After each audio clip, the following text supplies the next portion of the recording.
श्रीमद् कुंज विहारिणे नमः। श्री स्वामी हरिदासो विजय तीर्थराम। सांसारिक जगत में हमारा जो भी व्यवहार, आचरण, चिंतन होता है वह प्रत्यक्ष रूप से हमारे संस्कारों और कुल की परंपरा का द्योतक होता है।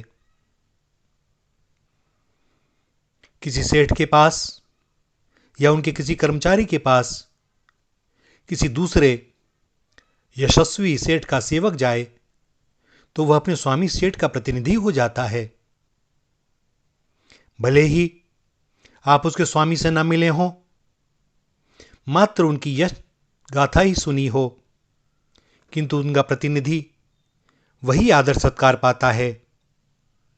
उसके व्यवहार और आचरण का बड़ी सूक्ष्मता से अध्ययन किया जाता है और उसी के अनुसार उन सेठ जी के गुण और आचरण का अनुमान किया जाता है।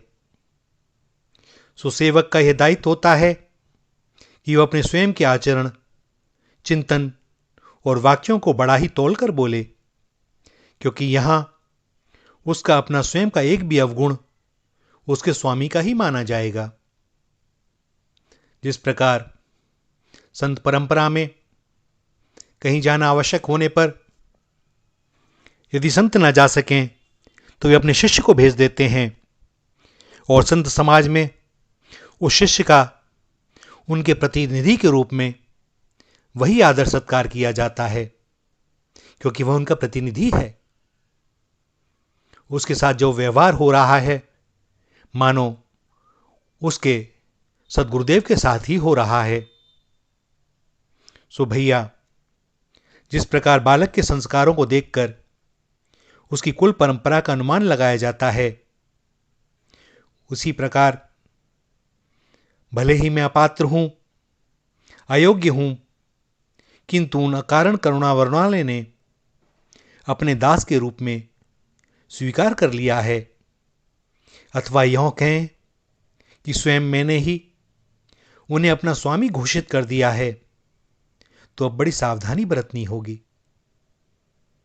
अब मनमाना आचरण नहीं चलेगा, व्यर्थ बकवाद नहीं चलेगा, कुसंग नहीं चलेगा, माया के प्रति आसक्ति नहीं चलेगी, किसी भी प्रकार का भय नहीं चलेगा। इंद्रियों और मन को नियंत्रण में रखना होगा। मस्तक पर तिलक है, गले में कंठी है और यह बताती है कि मैं किस कुल परंपरा का हूं, मेरा स्वामी कौन। हम उनके नाम की आईडी का उपयोग कर रहे हैं तो हमारा व्यवहार भी उसी के अनुरूप होना चाहिए। अच्युत गोत्रीय हैं हम। कहीं ऐसा ना हो कि वेश तो हमने धारण कर लिया है किंतु आचरण हमारा मनमाना चल रहा है।